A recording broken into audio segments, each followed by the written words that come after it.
Adatlyk radiosynyň Türkmenistandaky habarçylary ýurtda COVID-19 alamatları bilen ketelýänleriň sany we ölüm derejesiniň ýokurlanmagy bilen baglanyşykly ýagdaýyň çalt ýaramazlaşýanlygyny habar berýärler. Resmi maglumaty görä koronavirusdan azat Türkmenistan keteliň ýaýramagynyň öňüne alýar, emma ýurdun häkimetleri bolup geçýän ýagdaýlaryň sebäbini düşündirmeýär. Ýurtda adamlaryň köpçülikliği näet aglamagyna we ölmegine sebäp bolýan keteliň pidalary barada Adatlyk radiosyna 28-nji ýylda şeýle maglumatlar ma'lum boldy. Geçen hepde ölen urgun kiçi ogly aradan çykdy. Kardiolog Lukman gatagır halda emeli demalyş enjamyna bagly ýagdaýda ýatyr. Köşüden uzakda bolmadyk Ekobazanyň bu maldarçylyk institutynyň tejribe bazasynyň yerleşýän ýeriniň şonuň golaýyndaky keselhanada bir maşgalada ene we onuň ýaş ogly ýoguldy. Bir gyýdy we gelini agyr ýagdaýda keselhanada. Çüýşi gaplary öndürýän Keyik adly hususy zawodyň baş müdiri aradan çykdy. Ol 70 ýaş töweregindedi. Onuň süýji keteli bardy. Birnäçe gün odal onda koronawirusyň alamatlary ýüze çykypdy. Nätaglaryň Simaşka keselhanasyndan iki taraply pnevmoniýa bilen öýlerine goý berilip, nätaglaryň birnäçe güniň içinde ölýän ýagdaýlar boldy. 1984-nji ýylda doglan bir ýigit şeýle ýagdaýa düşdi. 7-nji gün Adventist adly dini toparyň ruhanysy komada ýatyr. Aşgabatda Protestant Greta Grace Amerikan butxanasynyň ruhanysy gyzdyrma bilen ýatyr we dem almakda kynçylyk çeker. Bir hepde öň ol syrkawlapdy Lukmanlaryň öýer barmagyna ruhsat berilmeýänligi sebäpli ol ýokary temperaturaly poliklinika gatnamaly bolupdy. MRT barlygy geçirilen soň demir ýol keselhanasyna yerleşdirildi we ol ýerden 3 awtogdaşy bilen bilelikde öňkü Bilemeksin binasyna geçirildi, diýip Adatlyk radiosynyň Aşgabatdaky habarçylary gürrüň berdiler. Adatlyk radiosy öz habarçylarynyň we çeşmeleriniň gizliýindigini saklamak we howpsuzlygyny üçin etmek maksady bilen Türkmenistanda koronavirus bilen näsaglan hem ýogulan adamlaryň atlaryny hem jekmejek ýagdaýlary agdamakdan saklanýar. Aşgabatda öň Bilemex Türk kompaniýasyna degişli bolan binada karantin zolugy yerleşýär. Adatlyk habarçylarynyň sözlerine görä COVID-19 üçin synagynda keseliň bardygy görkezilen hastalar bu ýere ýerilýär. Niýazow hastahanasy 1-nji awgustdan bütünleýin ýokunç keseller üçin bolar. Kabul edilende hastalar EKG, rentgen, bokurdakdaky suwukluk almak ýaly synaglardan geçerler. Kesel tasdiklanan ýagdaýynda hastalar Bilemeksin binasyna iýerilýär. Tasdiklanmadyklar galýar diýip Aşgabatdaky habarçymyz 28-nji ýylda gürrüň berdi. Adatlyk habarçylarynyň pikiriçe, bu karantin zonasynda ýürüýte şertler ýok ýöne ol ýere gelenler bu şertleri ýurdun beýleki karantin zowluklary bilen deňişdirilendi. Hat amatly hasaplaýarlar. Ol ýerde müňe goly ýer bar. İşçiler şol ýerde nähili ýagdaýda işleyen bolsalar şol şertler häzirim saklanyp kalypdyr. Hiç zat ýürüýte enjamlaşdyrylmady. Kondisionerler bar. Dermanlary, garyndaşlary getirmeli bolýarlar. Derman getirýän garyndaşlar ýok bolsa hassany bejerip bilmeýärler.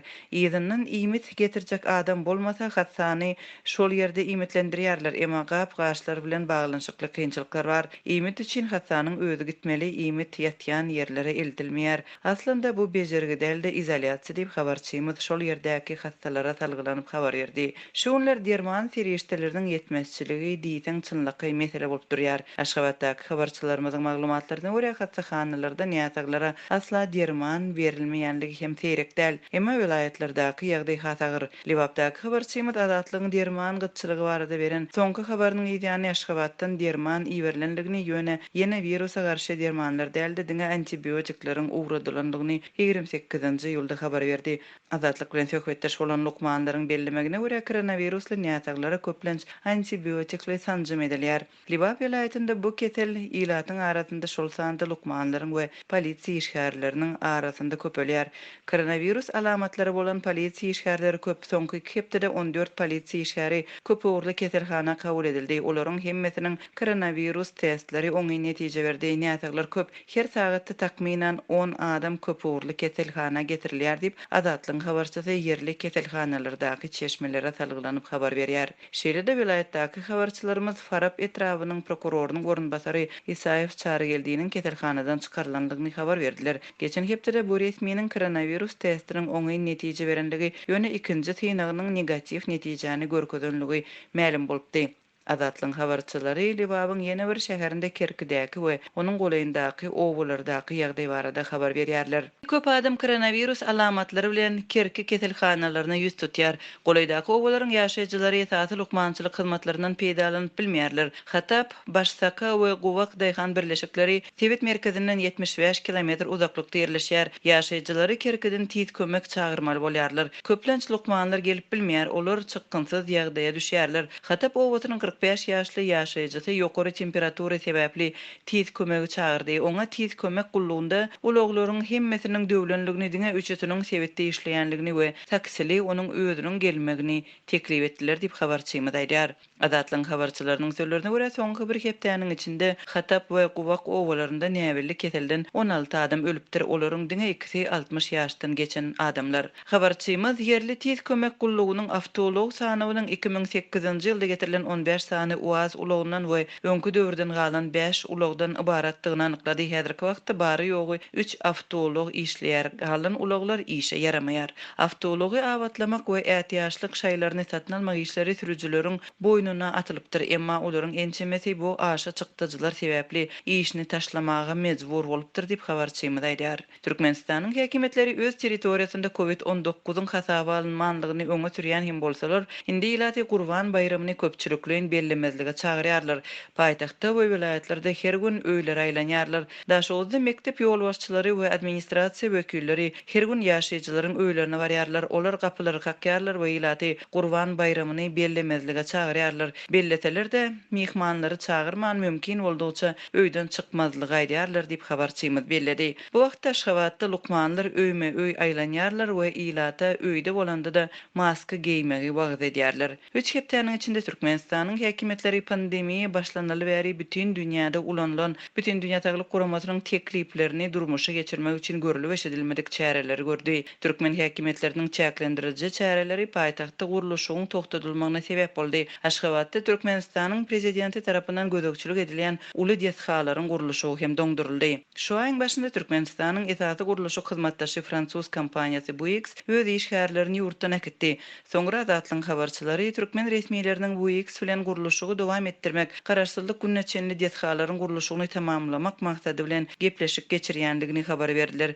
27-nji ýylda Azatlyň Türkmenistandaky çeşmeleri daşary ýurt guruluşy işgärleriniň bir toporunyň Türkmenistana gelenligini habar berdi. Fransuzlar we türkler 10 gün odal geldi. Bular bu kompaniýasynyň işgärlerinde dolar Özbekistan bilen serhetdäki gümrük postunyň golaýyndaky farapda karantinde saklanýar diýip Azatlyň ygtybarly çeşmeti habar berdi we 40 goly guruluşy işgäriniň Aşgabatda Arkadag mehmanhanasynyň guruluşyny tamamlamak üçin gelenligini habar berdi. Ýurtda koronawirusyň bardygyny inkar edýän Türkmenistanyň häkimetleri berk çäklendiriji çäreleriň sebäbini resmi taýdan düşündirmeýärler. Şol wagtyň özünde de ýa-ni ýakynda Saglygy saklaýyş ministrliginiň we Daşary işler ministrliginiň web sahypalarynda şeýle hem ýarym resmi internet neşirlerinde atmosferadaky tozan bölejikleriniň howpy we jemgyýetiň saglygyny gorumak üçin maska giýmegiň zerurlygy barada habarlar peýda bolupdy. Yerli mobil aragatnaşyk operatorlary hem öz abonentlerine günde şoňa meňdeş mazmunly habarlary uradýarlar. Şoňa meňdeş mazmunly çap görnüşli informasiýa hassahanalarda we